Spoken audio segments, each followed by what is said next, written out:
Welcome, it's Shahid here. Welcome to another Creative Floor podcast and video cast for the first time. This is a bit of a bonus episode for us. Our season officially kind of ended around about April time, but some friends of ours got in touch the other day to say, hey, we've just written a book. Could you share it on LinkedIn? And I was like, well, maybe we can do a little bit better.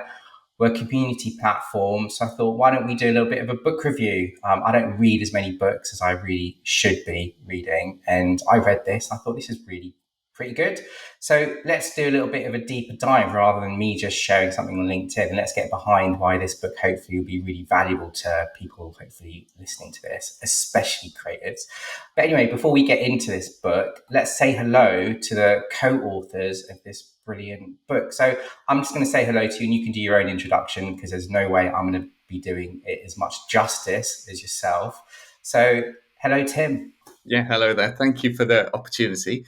So my name is Tim Spark. I've been working in technology and communications for around 25 years now. And I started in technology and marketing sort of back in the day with Yamaha Music and then Apple. And then I moved into the weird and wonderful world of advertising and marketing. And I was brought into a digital agency to help clients understand emerging channels and what to do about them. And this was back when MySpace was a thing. So we'd say you're probably on MySpace or Bebo or whatever it happened to be at the time. And effectively, it was sort of teaching clients in a very hands-on way what their consumers were doing with these new platforms and why they were so compelling and why they shouldn't necessarily invest all their budgets in TV and radio as they traditionally did. And then about 12 years ago, I went on my own. I set up a digital training company. And then I met Matt Wells, who's my now business partner. And Matt was running a digital talent company. And he was doing digital talent, finding brilliant people to help organizations improve their capabilities. I was running training programs, helping organizations spot the opportunities and act on them. And we thought it was a bit nuts that these things were done in isolation. And we thought a more holistic view of approaching sort of capabilities and building skills within businesses seems like a good idea. Traditionally, like when new things happen, businesses tend to sort of three approaches you have. You get the management consultants in, they come and tell you what to do. They don't necessarily help you do it. Or you get a new head of this department. So you might get head of digital, a head of social, head of mobile, head of innovation, head of Gen AI, whatever it happens to be. Or you run some training, so you run some mobile or social or training or anything like that. And basically, we thought if you had a more joined up approach to the two of them, that was a better way to work. So we help with recruitment, we help with retention, we help with reskilling teams, and we help with teams working out how they can rework, how they can improve the way they work together. And I run the L&D side of the business, so I run the capability side of the business, which is effectively helping generally marketing teams and commercial teams understand the opportunities, what emerging channels mean for their consumers, and how they need to adapt and what skills and what behaviors they need to adopt to address those. And I'm a terrible generalist, so I know a very small amount about lots of different things. So when we won our first pharmaceutical client, we called Faisal. And Faisal obviously has really good experience in those areas. Faisal, over to you. It's really interesting. So I've been on Creative. So I'm Faisal Ahmed. I've been on Creative Floor quite a few times now. I sort of used to work with Shahid many moons ago. My background is I've worked at startups in football, in sports, in retail, in computer games, and in pharma. Probably last 12 years now, in various positions. Awesome. I think anyone who remembers MySpace is feeling very old right now. I certainly am. And yeah, thank you. That was a very comprehensive intro. I told you there's no way I'd be able to do it justice. So thank you. So let's get into this. So you've both co-authored a book called The Ultimate Guide in Digital Engagement in Pharma. So it's got a bit of a Ron Seal title to it. It sort of says what it does on the tin.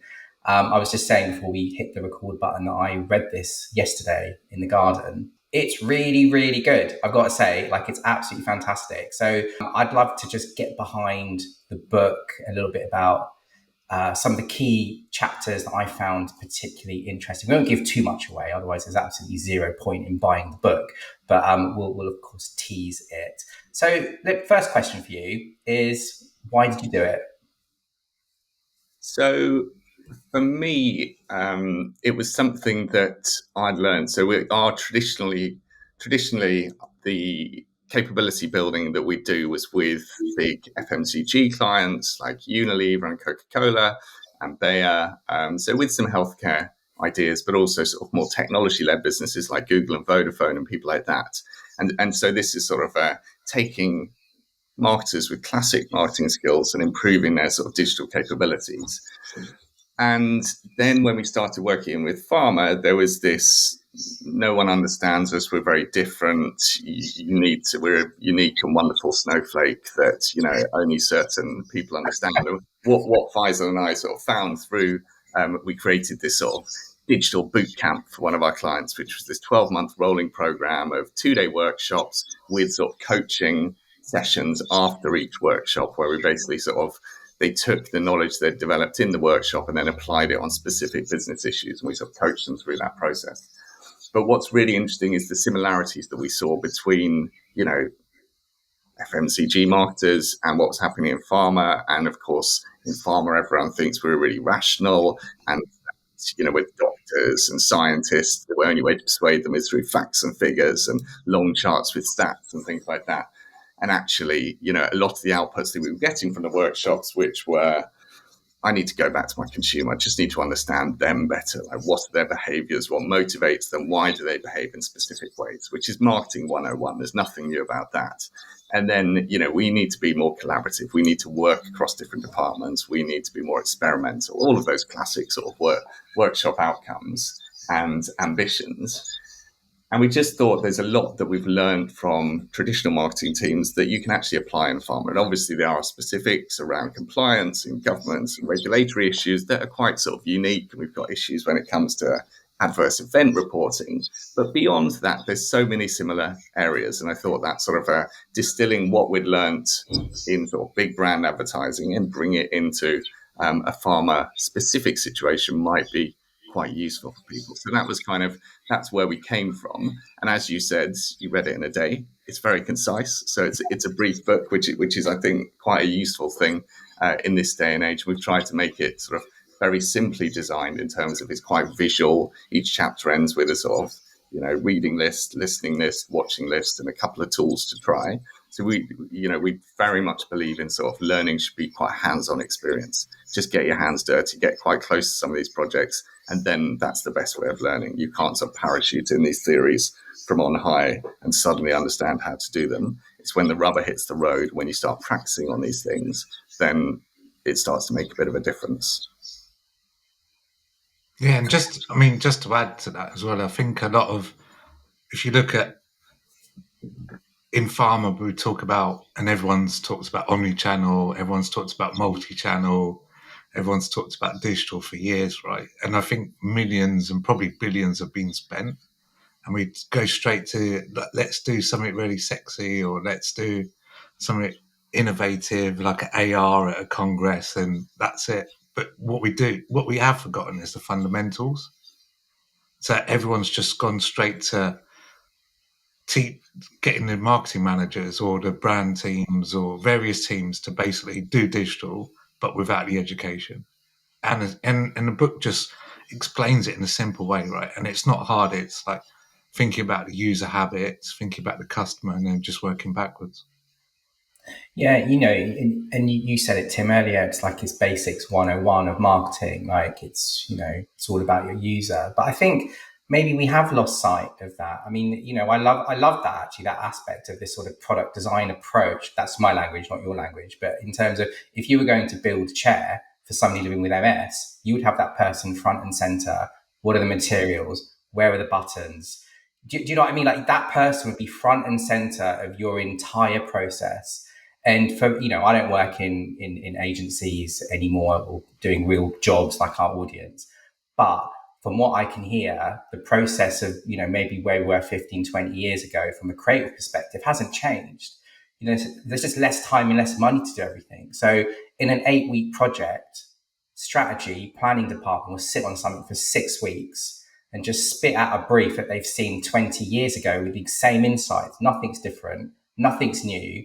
People are spouting out omni-channel right and center. But for most creative people, it hasn't changed much in terms of what that actually really means. So I really love that. And it's kind of early on in your book as well about putting that person first. And you did say it was marketing 101, but maybe in the pharma space, we just need to remind ourselves that it's never been more important to have our end user in the beginning, in the middle, and at the end as well. So I thought that was really well done. I think it's something that a lot of businesses struggle with is when you're small, when you're a startup, it's very easy to be very close to your consumer, and you do that or you die. But as you scale and you get more departments, it gets more and more hard to actually sort of communicate or get through. And even if we deal with corporations, actually, speaking to a corporation on the phone when you've got real feedback about something is virtually impossible. And because we sort of draw up all these drawbridges through the way to sort of as we become a big corporate machine. And the marketer's job is to break those down and just to get back and talk to people and listen to them. And you start with your customers, like who buys your stuff already? What do they think about you? What do they think about the competition? Once you've done that, you start to think about who are your potential customers? Who else could you go out to there? And it's just really sort of baking in that the initial phases of marketing, which is market orientation, market research, customer segmentation, getting everyone do those, and, even setting up a WhatsApp group of your customers and sort of asking them questions and listening or doing some, it's never been easy to get that information from people. And yet it's never been rarer that we actually act on it and do something about it. And I think that's one of the key things that we sort of always get people to do within the workshops. Just go out and listen, see what they're saying on social, see what they're saying online, and then reach out to the ones who seem quite interesting, interview them, see what you can find. And that's where, true insights tend to come from, rather than this idea of, getting an insights agency and seeing what they come up with after hundreds of thousands of pounds and 6 months, working on it. Yeah, I mean, startup world. My first job was at a startup, and it's gone on to be a big corporate now. But we used to have meetings where you had a chair in the room, and the chair was empty, and it was all about the customer. The customer sat in the chair, and then when we did research, we didn't do 6 months research. We literally looked at analytics on a day-to-day basis because it was obviously a web platform. And when we talked to consumers, we basically said, right, buy them a pizza and don't invite more people who can. She said, I mean, one pizza is enough for 4 people or 2 people. Don't have it more than that. And the best research actually comes from customer service emails. So we literally spent all day looking at customer service emails, and that was the research. Because they tell you, right? They say, right, love this, but can you deliver it faster? Yeah. Do you see what I You're mean? talking about Amazon, right? Yeah. So Yeah. that's where Prime came from, right? So they've gone on to become a bigger business. But obviously, it's a corporate business now, but back then, and the CEOs still and the senior team still go into customer service and read the customer service emails to this day. Do you see what I mean? Because that's where the best research comes from. And that's a good segue, because one of the bits that I wanted to pull out was the day in the life section that you had. Because again, it was like, that should be in every brief, really. Do you know what I mean? Yeah. Like that. And even those moments that you might kind of think from morning till afternoon till daytime, there might be moments in there that you might not even realize. I worked a little bit in Reckitt in the e-commerce bit a couple of years ago. And there was this whole thing around surprise and delight. So even when you deliver something through the box, it's like, what are we doing above and beyond just delivering the product? Like, what's the unboxing experience? What's the surprise? Where's the delight? And that sort of then goes back into your feedback loop for like Amazon are sort of so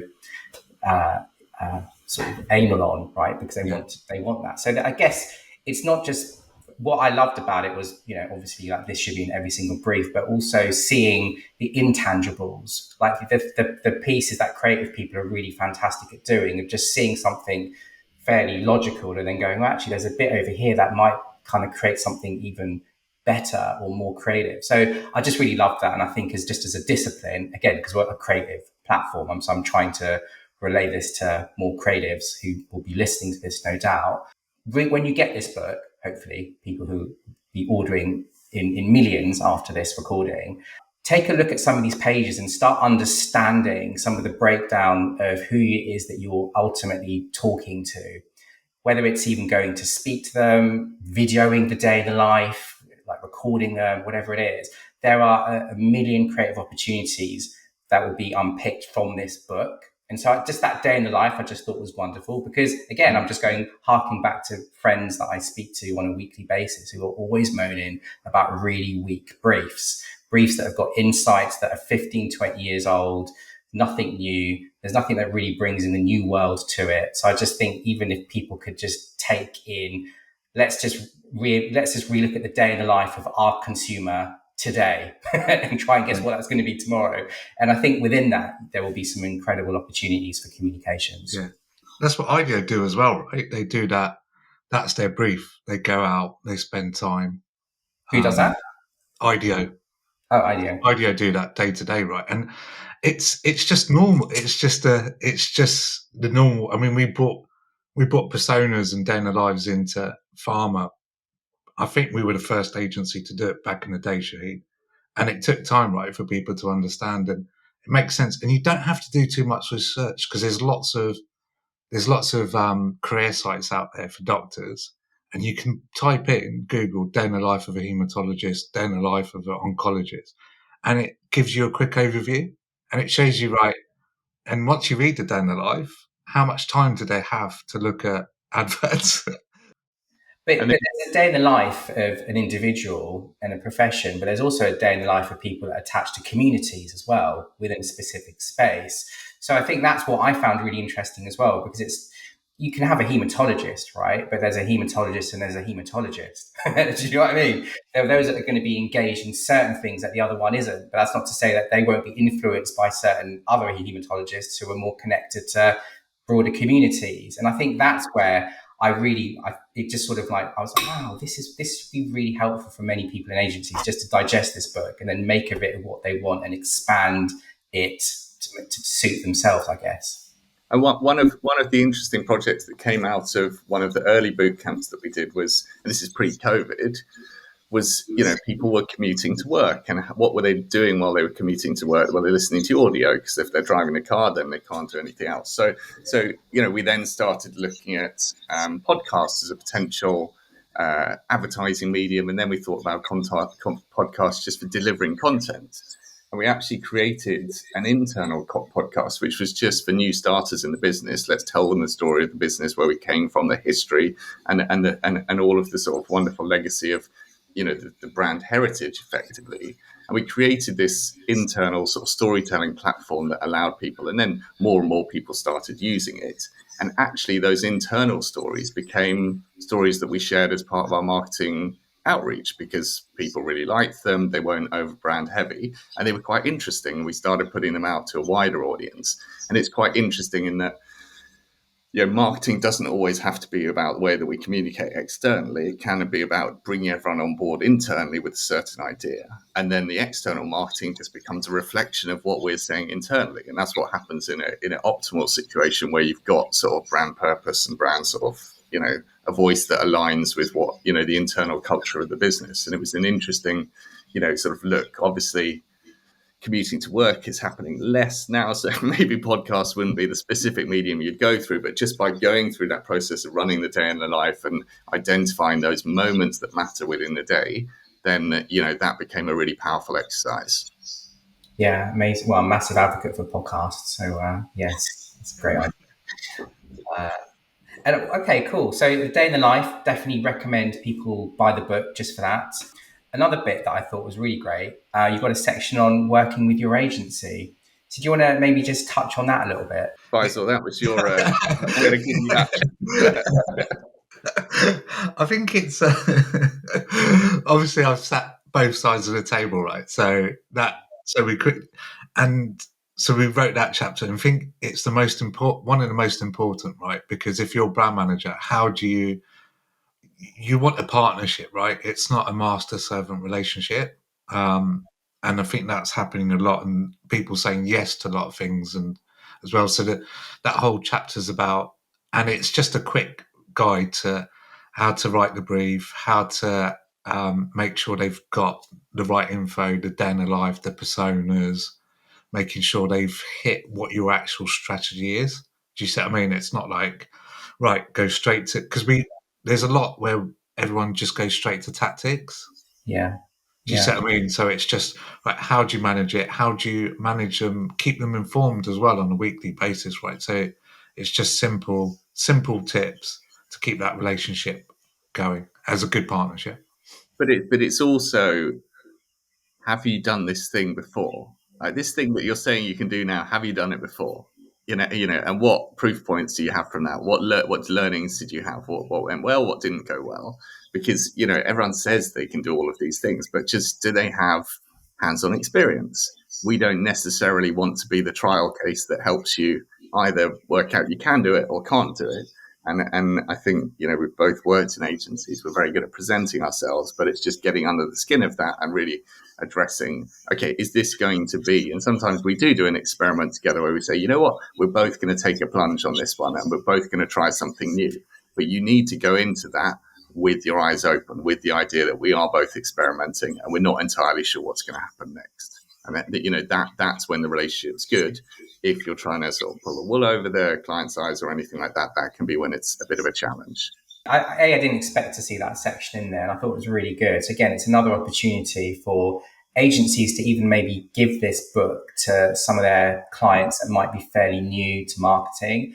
I mean, it was, again, like, just to go back to the simplicity of the book, it's really quick read. It's almost like, it's almost like an idiot's guide to marketing, but it's kind of like, and plus things that you probably need to know that you probably don't know. It's kind of like the official sort of, the anti-bullshit guide to digital strategy, I guess, which is what I really liked about it. I also found your success graph fairly funny as well, but we don't have to go too much into that. I don't want to give the whole book away, but I thought that was really nice. That was really good. But we're all really good at post-rationalizing why things worked. It's our behavior, as human beings, that's what we tend to do.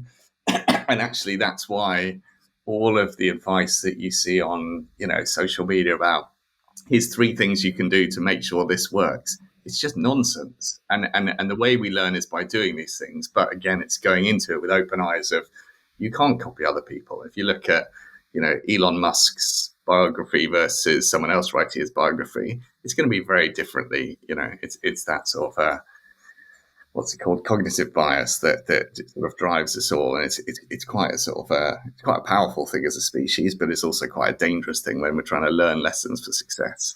I don't want to, as you said, don't give too much away, but I think the cool thing is there's loads of tools in the chapters at the end of each chapter. There's songs as well you can listen to while you go along. I was going to get onto that as well. So at the end of every chapter, there's a sort of like a book list, recommendations of other things to go and read. But then you've also got a song list. So I wanted to chat about, what was that about?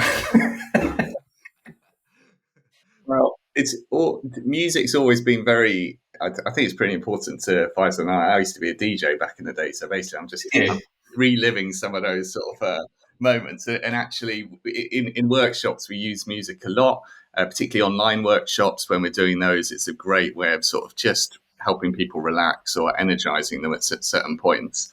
And then you start to realize there's quite a lot of puns around specific songs and email marketing or anything like that. So it was a chance for us to get some of our favorite sort of tracks from the workshops we created, but also sort of get them related to, in quite a humorous way, to some of the sort of topics that we have. So I think hopefully it's pretty good music, but there's often a sort of... Yeah, there's great tracks. Have you got a Spotify playlist with all the songs from the book?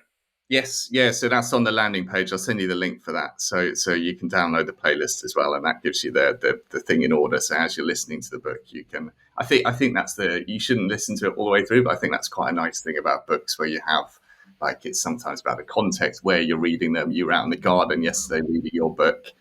You might be on holiday or something like that. and then sort of the music that you're listening to in the background, the food you're eating, all of those things are quite sort of totemic in many ways. I think the free tools as well is important, right? So there's tools for every chapter what to do. Like, for example, with the email section, there's a tool called Email Grader, Subject Email Grader, and we use that. I use that day to day with various marketing plans, emails and stuff as well. And it's just basically it just rates the likelihood of how your email will be opened based on the subject line. And it's a free tool, right? It's just nice and simple to test out. Yeah. You can test it out on colleagues as well. And you've got a bit right at the end with the jargon buster as well, which was brilliant. I thought that was just really, really smart thing to put in there. I just think a lot of the issues we face, particularly around, even when you've got an amazing digital team in a business, often they don't speak the language of everyone else, and they become quite siloed, and they use their own sort of jargon, their own acronyms and things like that. And our job is to agree a common language across everything, and agree we're not going to overuse a business jargon, but particularly technology and sort of digital jargon, because it just alienates people. It scares them and it makes them feel in a fearful sort of way rather than a sort of positive, excited way, which is how they should feel about technology, we feel. And so I think just agreeing that sort of common language, what do we mean by performance? What do we mean about precision marketing? What do we mean about big data? All of those questions, once we've agreed that in simple terms, then that's half the battle. Once you can get everyone talking confidently from the leadership right down to entry level people, then you're far better set up for success than if you've got all of these strange acronyms. With some businesses, it takes about 12 to 18 months to actually work out what language they're using, what acronyms are specific to them, what they mean when they say this, all of those things. It does take a while, and it takes us time whenever we work with a new client. But one of the things we do have with every new client is we just have what's your language? Like, give us a form of all the strange words that if you said to your mum or your grandmum, they wouldn't have an idea of what you're talking about. And when you do that, suddenly they go, oh, why do we use that term? And you get those all on a sheet, and then everyone's in the same place. And if you have that for technology, then again, that works really well. Yeah, that's great. I learned a few words on there myself, so it was just really helpful. So lastly, we've got a couple of more questions to go. When you're building a digital and marketing pharma team, right, what are the key challenges do you think that they're going to encounter your book will help them with? So I think there's some that are really specific to pharma. So obviously regulatory compliance is a big issue for everyone, adverse event reporting, all of those things, and lots of questions around data and privacy. And the way that we tend to address those in the training is just running cross-functional workshops. So we get everyone from all the teams in the same room in the same place, and we just agree what's a common goal, what's an objective, a simple short-term objective that we can sort of go for, and how can we do that? And it may be speeding up approval from a month down to a week. That's step one that we can do. So there's something simple we can do at the start. But once we've done that, then we sort of move through to more universal things that every marketer today faces around, approval processes in every industry across agency through to client are incredibly tricky. So whether it's content approval, whether it's sort of keeping on top of new technologies and how they're going to influence what we do, all of these things are a big challenge for us. But we think, running these workshops and running sort of cross-functional sessions where you get people in the same room and just agree common goals, that's a really good way of starting. I think the main thing for me is silos, right? It's making sure compliance or medical who are signing everything off are in the room. It's understanding, basically reading the book and making things all about the user, making things simple. Because you've got, so for example, like with banners, let's take banners for example, right? You've got a small size of really small pixels to fit your message, your image. Do you see what I mean? Then you've got the PI, then you've got all like, this is for HCP. So there's literally 10 different slides onto a banner, which just don't work. Do you see what I mean? And people just won't click it. So it's like bringing the right people in the room at the right time, going back to the basics, and just working out how to. If you fail, don't worry about failing. Do you see what I mean? There's a massive worry about failing, right? And just flip it to test and learn. Call it a test and learn process as well, and just don't tuck when you're doing something. And this fits in with the agile, and I think the agile section is really good in the book as well.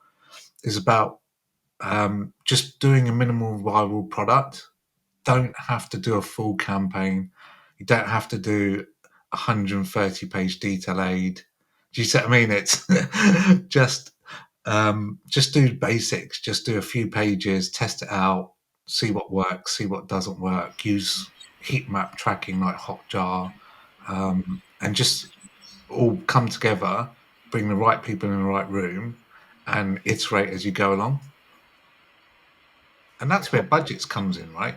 Agile, agile's a buzzword, and you hear agile probably 20 times a day now as well, along with omnichannel.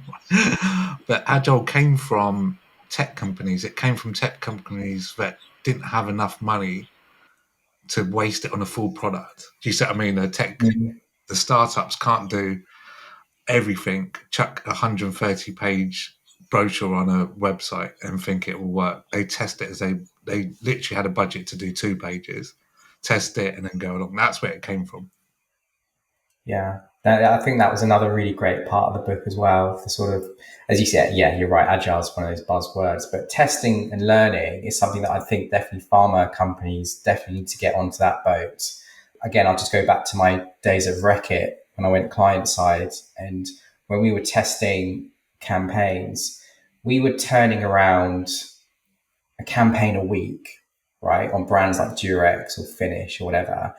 And we would have about 72 hours to turn around from the value proposition to kind of the execution. And the reason why we did that was just testing and learning. So literally on a Monday, we would all get together.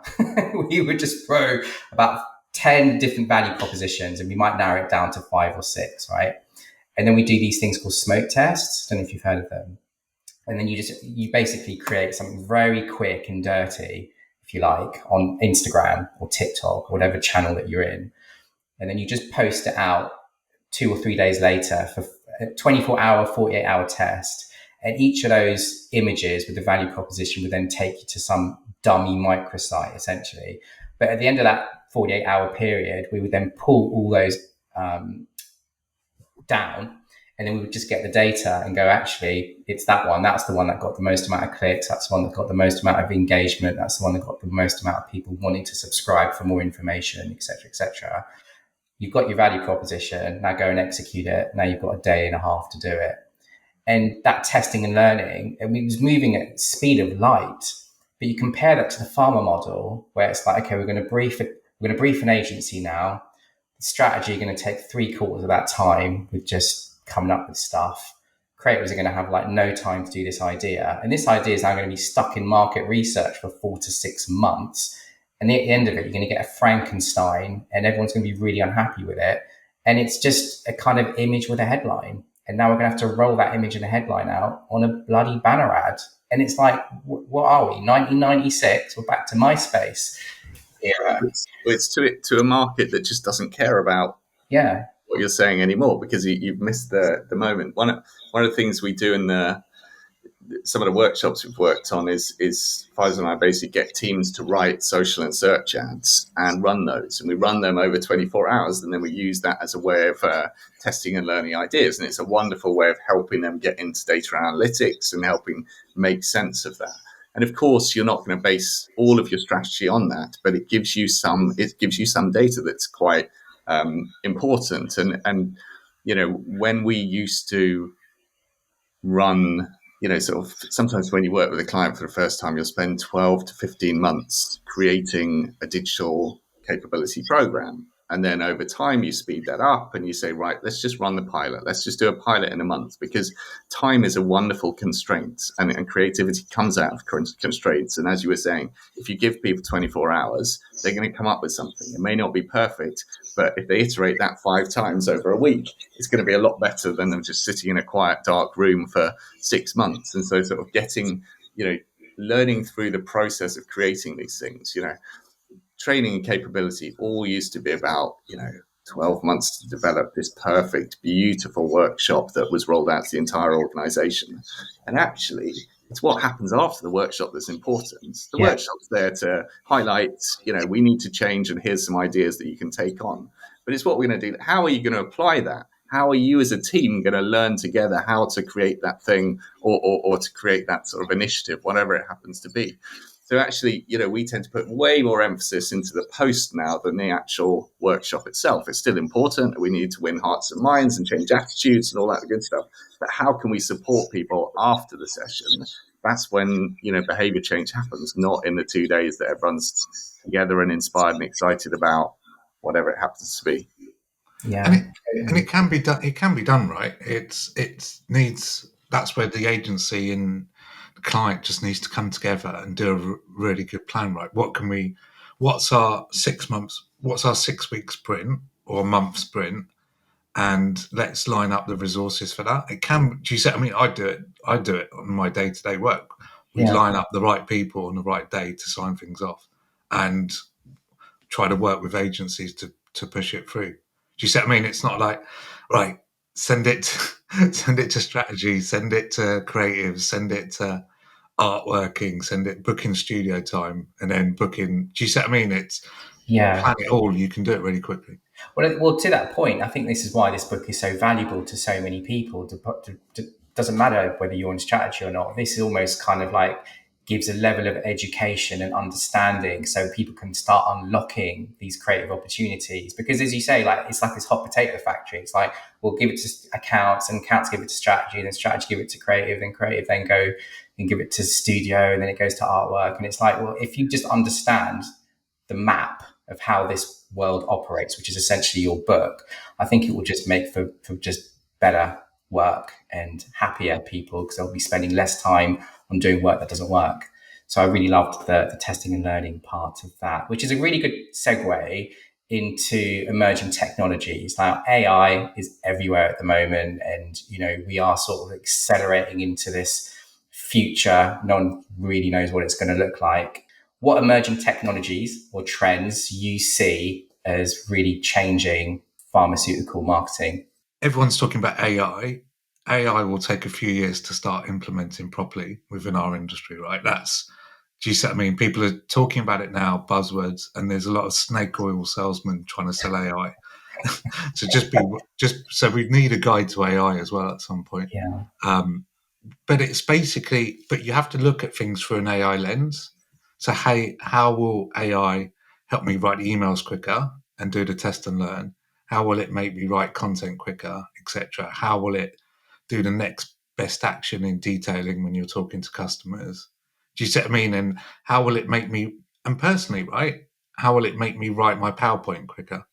But you look at it from an AI lens. But in the industry, a lot of companies, I mean, we've done a podcast on AI before, right? But a lot of companies are massively into it, massively doing stuff already in the R&D space and in clinical trials. Do you see what I mean? And that will start flowing to different departments. But that's sort of one trend, right? The other, not trends, but wishes, is just thinking a bit more about sustainability as well. So when you're working with clients or you're working with agencies, is how do we have a meeting on Zoom to save carbon emissions, right? How do we stop those plane visits? Or if you're a medical agency and you're working on a congress, how do you get people to take the greenest route using Google Maps, right? And it's there. Google Maps have got the greenest route. So how do you inform HCPs to do that? Little things like that we should start doing. Yeah, that's cool. Tim?